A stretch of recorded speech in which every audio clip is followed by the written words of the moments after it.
So welcome to the channel. और मेरा paper हो गया है ऑब्वियसली। आज 10 अप्रैल है, 4 अप्रैल को मैंने पेपर दिया है। और इतना लेट मैं क्यों बना रही हूँ? तो पहले तो मैं थोड़ा सा भूल गई थी कि बनाना भी चाहिए मुझे कि नहीं। पहली बार 2-3 दिन तो मैं उदास थी, उसके बाद मैं भूल गई थी। तो होते होते समझ लो आज 10 हो गई है। और मुझे सुबह याद आया तो शाम को मैं वीडियो शूट कर सकती हूँ। ओके, तो पहले तो मैं बता दूँ कि ये जो रिव्यू है ऐसा नहीं है कि तुम सोचो कि इस मैंने रिव्यू दिया तो इसी टाइप का पेपर रहा होगा। और वैसे सबको पता है कि हर बच्चे के लिए अलग अलग होता है। और मैं तो सिर्फ ऐसा मुझे लगता है कि मैं सिर्फ कहने के लिए ही जेई एस्पिरेंट थी, ना उतनी मेहनत की ना कुछ किया मैंने खास जेई के लिए। बस चिंता करी, टेंशन लिया, स्ट्रेस लिया। ऐसा लग रहा है स्ट्रेस के मामले में तुम देख के कह सकते हो कि हाँ जेई एस्पिरेंट है, बट मेहनत के मामले में, दिमाग के मामले में मैं तो खुद को डिसअपॉइंट करती हूँ भाई कभी कभी, और रोज़ ही करती हूँ आई थिंक। तो मैं सोच रही हूँ, मैंने कॉम्पिटिटिव का भी फॉर्म भरा हुआ है, तो मैं सोच रही थी कि मैं उसकी तैयारी शुरू करूँ, पर हो ही नहीं पा रहा है। एक तो पहली बार जेई का स्ट्रेस जो था, मुझे लगा पेपर दे के कम हो जाएगा, नहीं हुआ। मतलब पहली बात तो ये कि मुझे बहुत कॉन्फिडेंस था कि मेरे पर अच्छा जाएगा, क्योंकि पिछले साल भी मेरा 4 अप्रैल को था और पहली शिफ्ट थी कि दूसरी याद नहीं, बट बहुत निहायती आसान लल्लू पेपर आया था।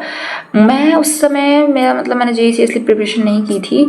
तो मुझे जब मैंने पेपर दिया तो मैंने सोचा कि जब मैंने कुछ नहीं पढ़ा है तब मुझे आसान लग रहा है। मतलब मैंने ऑब्वियसली नहीं किए क्वेश्चन, मुझे लगा कि हाँ बेसिक बेसिक, वो मुझे बेसिक भी तो नहीं आता।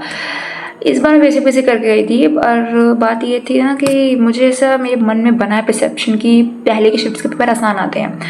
तो मुझे लगा कि पहले की शिफ्ट का आएगा आसान आएगा। मतलब ऐसा नहीं था कि मैं ज़्यादा पढ़ती हूँ, मैं सोचती टफ है, कम पढ़ती है, आसान है, ऐसा नहीं था। पर ऐसे कॉन्फिडेंस था मेरे अंदर कि हो जाएगा हो जाएगा। नहीं हुआ, नहीं होगा, शायद मेरी परसेंटाइल कम हो जाएगी। तो हर बार मेरी परसेंटाइल एक्चुअली मेरी तो बढ़ती है परसेंटाइल, पिछली बार बढ़ी थी, इस बार मेरी कम हो जाएगी। मैंने बताया था मेरी 79 है, मुझे नहीं लगता, क्योंकि मैंने आके थोड़े रिव्यूज़ देखे। अगेन टीचर ही रिव्यू दे रहे थे, क्योंकि मतलब बच्चे भी दे रहे थे, बट अगेन वही बात है ना कि जो पढ़ के गया उसको लगा कि हाँ आसान है, जिसको नहीं गया उसको लगेगा मुश्किल है। तो फिर आप मान नहीं सकते कि हाँ कि कैसा है। टीचर्स लोग को तो हमेशा वही लगता है easy to moderate, moderate to hard बोलती नहीं, वो लेंथी बोल देंगे बट ईजी टू मॉडरेट बोलते हैं। मुझे सुन के बहुत ही वो लगता है कि ईजी टू मॉडरेट। अगर तो मैं सब्जेक्ट वाइज बताऊँ तो फिजिक्स तो कुछ क्वेश्चंस ठीक थे और वही ठीक ही थे, बाकी जो थे वो थे, मैं नहीं बोलूँगी क्या थे। तुम्हें अगर अच्छा वाला रिव्यू चाहिए कि हाँ कितनी परसेंटाइल मार्क्स आ जाएगी, तो ये वीडियो वैसे भी नहीं है, तुम लोग मतलब कहीं और देख ही लोगे। तो मैं अपना बस बताती हूँ कि मेरे लिए तो ऐसा ही था। अब मैंने आके सुना कि बच्चे कह रहे हैं कि नहीं नॉर्मल फिजिक्स थी, फॉर्मूला बेस्ड थी। पता नहीं यार, मैंने फॉर्मूला नहीं पढ़ी क्या, पता नहीं। केमिस्ट्री मैंने काफ़ी अटैम्प्ट किया। मैं क्या ईजी नहीं कहूँगी, मतलब ईजी मॉडरेट के बीच में भी कुछ ईजी प्लस मॉडरेट ऐसा ही कुछ रहा होगा। कुछ क्वेश्चंस जो लेंथी थे फॉर सम रीज़न, मुझसे मेरा शायद लकी ख़राब था कि क्या था। यही बात है ना, हर नाकामयाब इंसान अपनी किस्मत को दोष दे देता है। तो मुझे भी लग रहा है मैं ऐसे बोल रही हूँ, बट पता नहीं कि मुझसे वहाँ कैलकुलेशन नहीं बनी। मतलब मुझे पता है कि इसमें क्या कंसेप्ट लगेगा, बट कैलकुलेशन नहीं हो पाई।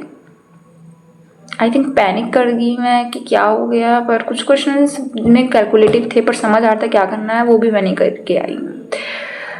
और मैथ्स में मैंने कुछ भी अटैम्प्ट नहीं किया। तब मैथ्स मेरी नहीं इतनी अच्छी है शायद से। मैंने सोचा मैं कुछ तो अटैम्प्ट कर दूँगी, मैं पढ़ के भी गई थी, बट मैंने नहीं किया। पिछली बार मैंने जब मैं कुछ नहीं पढ़ के गई तब मैंने अटैम्प्ट किया था। तो मुझे लगता है कि मेरा वो वाला पेपर अच्छा गया था। अच्छा वो भी नहीं गया था, बट कंपेयर करेगा इससे तो इससे बेटर गया था। इस बार शायद घटेगी, तो मेरे बेस्ट ऑफ में मुझे लग रहा है कि मेरा क्या रिजल्ट आने वाला है। मैंने कॉम ईडी के कुछ है ना फॉर्म, मेरा भाई बोल रहा था भरने को, उसने भी भरा है, मैंने भी भरा है।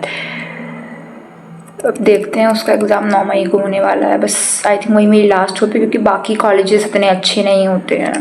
प्राइवेट वो भी मिलता है, बट आई थिंक टॉप के कॉलेजेस मिलते हैं, तो मिल जाए, नहीं मिलेगा तो फिर राम नाम सत्य है। मतलब गलत नहीं समझना मेरी, अरे मुझे नहीं पता क्या मतलब है मेरी बातों का, मैं कुछ भी बक रही हूँ। फिलहाल तो मैं अभी कह सकते हैं कि पेपर के बाद मुझे लगा था कि मेरा स्ट्रेस कम हो जाएगा, नहीं मेरा स्ट्रेस और बढ़ गया रिज़ल्ट को लेके। मुझे बहुत ही अंदर से स्ट्रॉन्ग फीलिंग आ रही है कि नहीं मेरा मतलब परसेंटेज मेरी घटने वाली है बहुत, तो शायद बहुत गंदी तरीके से घटने वाली है। आप लोग बताइएगा आप लोग का कैसा गया पेपर अपना अपना। कभी कभी लगता है कि क्यों जेई करने का सोचा मैं क्यों अपने आप को इतना धुरंधर समझ रही थी कि मैं कर लूँगी 15-16 लाख बच्चे जब बैठ रहे हैं, 1 लाख भी सीट्स नहीं है, आई थिंक 60,000 समथिंग सीट्स हैं, उसमें भी सीएस की सीट्स, अच्छी सीट्स जो मतलब अच्छे कोर्स तो सारे अच्छे हैं, बट आई मीन डिमांड में जो कोर्सेज हैं उनकी सीट्स तो बहुत ही कम है, मैं तो काउंट भी नहीं किया, बहुत ही कम है। तो क्यों मुझे लगा कि I will be God's favourite child और हो जाएगा, नहीं होगा। मैं कॉमेडी के बोल रही हूँ करने के लिए, बट मेरी हिम्मत नहीं हो रही है दोबारा से वो सिलेबस फिर से पढ़ने की, पर करेंगे हिम्मत। एक्चुअली पता है मेरे कॉलेज का असाइनमेंट की सबमिशन डेट भी 30 अप्रैल को है, तो मुझे वो भी करना है। मैंने स्टार्ट नहीं किया, मैंने अभी तक पीडीएफ भी नहीं, मैं ढूंढ रही, मुझे मिल भी नहीं रहा है। मैं वो जो ग्रुप बना हुआ है मैं उसमें जाकर देखती हूँ कोई पीडीएफ मिल जाए तो मैं कर दूँ। कल से मुझे असाइनमेंट भी करना है, पढ़ना भी है।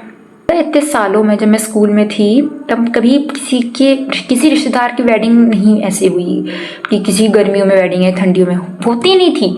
अब मैं बड़ी हुई तो सबकी शादियाँ होने स्टार्ट हो गई हैं, मुझे फिर मई में शादी में भी अटेंड करना है और वहाँ पे रिश्तेदार आएंगे और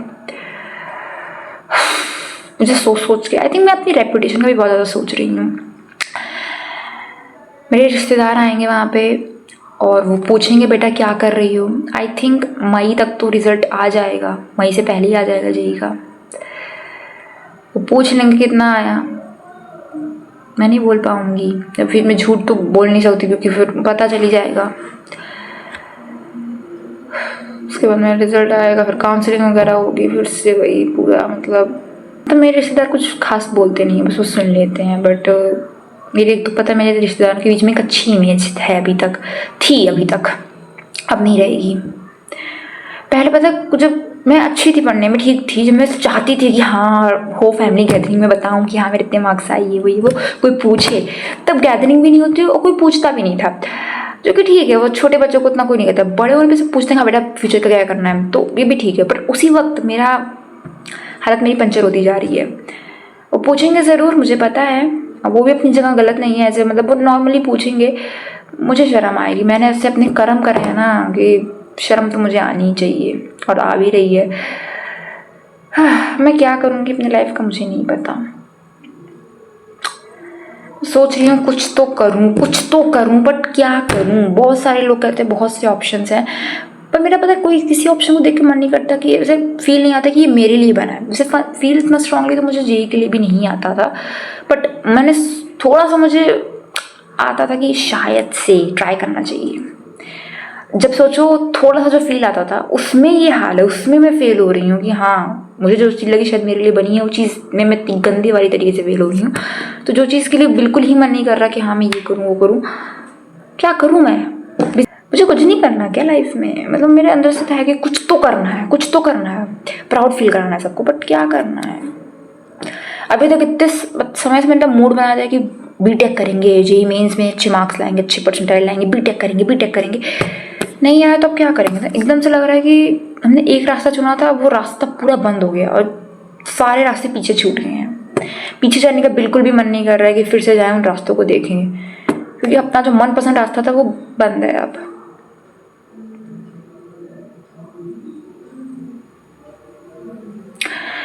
वैसे ये कहावत भी है कि भगवान एक रास्ता बंद करता है तो 10 खोलता है।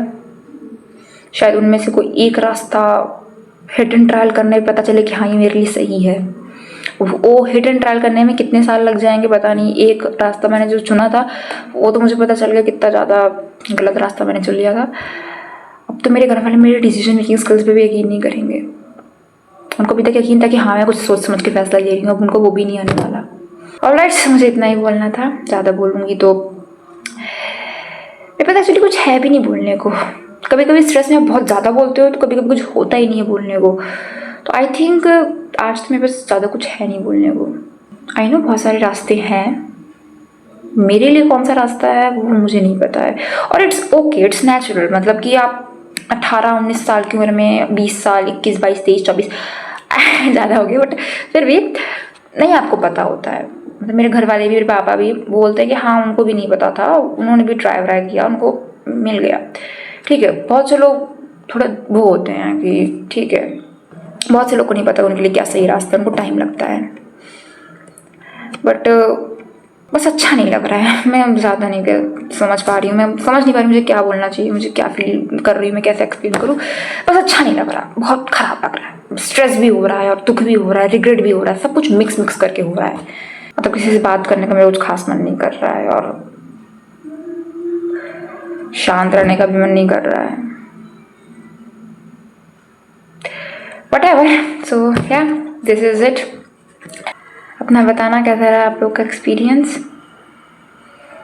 मेरा एक्सपीरियंस ओवरऑल देखा जाए तो यहाँ मान लो एवरेज है, यहाँ अच्छा है, यहाँ बुरा। तो मेरा एक्सपीरियंस ये बुरा है, बुरे के भी थोड़ा नीचे जाओ, दिख भी नहीं रहा है फ्रेम में उतना नीचे दिखेगा भी नहीं, इतना बुरा गया ना कि नहीं दिखने वाला, देखते ही नहीं बनेगा, मुझसे खुद नहीं देखते बन रहा, मुझे तो याद भी नहीं करना वो दिन, बस हो गया, टुडे इज डन। आज के बाद शायद से इस वीडियो को बनाने के बाद मैं उस सारे 4 अप्रैल वाले पूरे शिफ्ट का एक्सपीरियंस और जो कुछ भी मेरे अंदर था वो सब आई होप निकल जाए और मैं आगे अपनी लाइफ में फोकस कर सकूँ। पहले तो असाइनमेंट करूँ, फिर उसकी तैयारी करूँ, so much to do. See you later, bye bye.